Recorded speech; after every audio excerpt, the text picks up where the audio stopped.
നമസ്കാരം. ചുവപ്പ് നാടയിലും ഉദ്യോഗസ്ഥരുടെ കടുംപിടുത്തത്തിലും കുരുങ്ങി ജീവിതം വഴിമുട്ടിയ പ്രവാസി യുവാവ് വിനോദിന്റെ മൃഗസംരക്ഷണ കേന്ദ്രത്തിന് ഒടുവിൽ ഭരണകൂടത്തിന്റെ പച്ചക്കൊടി.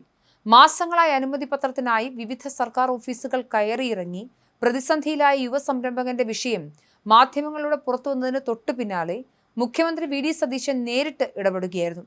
ഒരു പ്രവാസി യുവാവിനെയും നാട്ടിൽ നിക്ഷേപം നടത്തിയതിന്റെ പേരിൽ പെരുവഴിയിലാക്കാൻ അനുവദിക്കില്ലെന്ന് വ്യക്തമാക്കിയ മുഖ്യമന്ത്രി വിനോദിന്റെ സ്ഥാപനത്തിന് ആവശ്യമായ എല്ലാ അനുമതികളും അടിയന്തരമായി നൽകാൻ ബന്ധപ്പെട്ട ഉദ്യോഗസ്ഥർക്ക് കർശന നിർദ്ദേശം നൽകി.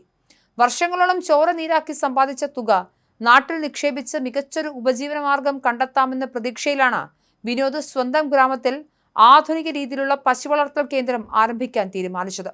എന്നാൽ നിർമ്മാണ പ്രവർത്തനങ്ങൾ പൂർത്തിയായി മൃഗങ്ങളെ എത്തിക്കാൻ തുടങ്ങിയതോടെ പ്രാദേശിക ഭരണകൂടത്തിന്റെ ചില ഉദ്യോഗസ്ഥരും പരിസ്ഥിതി മലിനീകരണ നിയന്ത്രണ വിഭാഗവും സാങ്കേതിക കാരണങ്ങൾ പറഞ്ഞ് അനുമതി പത്രം നിഷേധിക്കുകയായിരുന്നു.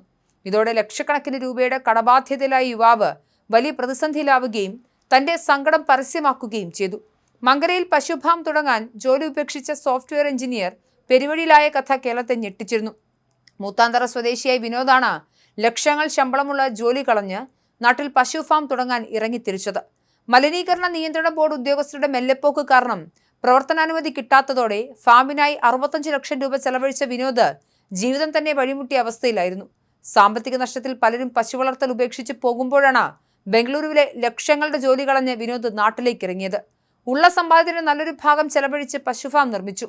പ്രവർത്തനാനുമതി ലഭിക്കാൻ പഞ്ചായത്തിലും മലിനീകരണ നിയന്ത്രണ ബോർഡ് ഓഫീസുകളിലും ഒരു വർഷത്തിലധികമായി കയറി ഇറങ്ങുകയായിരുന്നു വിനോദ്. കൃത്യമായി പഠനം നടത്തിയ ശേഷമാണ് വിനോദ് ഫാം തുടങ്ങിയത്. മാലിന്യ സംസ്കരണ സംവിധാനങ്ങളുടെ പേരിലാണ് ഉദ്യോഗസ്ഥരുടെ കടുംപിടുത്തം. ഫാമിന്റെ പരിസരത്തെങ്ങും വീടുകളില്ല. ബയോഗ്യാസ് പ്ലാന്റ് നിർമ്മിച്ചതുകൊണ്ട് യാതൊരു പ്രയോജനമില്ല എന്ന് മനസ്സിലാക്കിയ വിനോദ് ശാസ്ത്രീയമായി ചാണകം ഉണക്കി സൂക്ഷിക്കാനും ഗോമൂത്രം ഉൾപ്പെടെ സംഭരിക്കാനുമുള്ള സൗകര്യങ്ങൾ ഫാമിൽ ഒരുക്കി. എന്നാൽ ഗോമൂത്രം മണ്ണിലൊഴുക്കാൻ പാടില്ല എന്നായി അടുത്ത നിബന്ധന. കൂടുതൽ പണം ചെലവഴിച്ച എല്ലാ സൗകര്യവും ഒരുക്കി പരിശോധന നടത്തി മടങ്ങിയ ഉദ്യോഗസ്ഥൻ സ്ഥലം മാറിപ്പോയത് അടുത്ത പ്രശ്നമായി. 120 ദിവസത്തിനുള്ളിൽ അനുമതി നൽകാമെന്ന് ഉദ്യോഗസ്ഥൻ അവസാനമായി പറഞ്ഞു.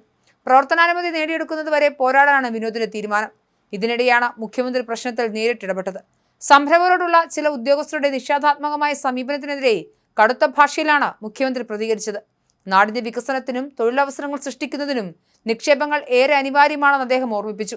യാതൊരുവിധ ന്യായവുമില്ലാതെ ഫയലുകൾ വെച്ച് താമസിപ്പിക്കുന്നതും അനാവശ്യമായ തടസ്സവാദങ്ങൾ ഉന്നയിക്കുന്നതും ഒരു തരത്തിലും വെച്ച് പൊറുപ്പിക്കില്ലെന്നും വിനോദിന്റെ കേസിൽ വീഴ്ച വരുത്തിയ ഉദ്യോഗസ്ഥർക്കെതിരെ കർശനമായ വകുപ്പുതല നടപടികൾ സ്വീകരിക്കുമെന്നും മുഖ്യമന്ത്രിയുടെ കാര്യാലയം ഔദ്യോഗികമായി അറിയിച്ചു. മുഖ്യമന്ത്രിയുടെ നേരിട്ടുള്ള ഇടപെടലിനെ തുടർന്ന് തദ്ദേശ സ്വയംഭരണ വകുപ്പും മൃഗസംരക്ഷണ വിഭാഗവും അടിയന്തര യോഗം ചേരുകയും വിനോദിന്റെ അപേക്ഷയിൽ പറഞ്ഞിട്ടുള്ള എല്ലാ സാങ്കേതിക തടസ്സങ്ങളും പരിഹരിക്കുകയും ചെയ്തു.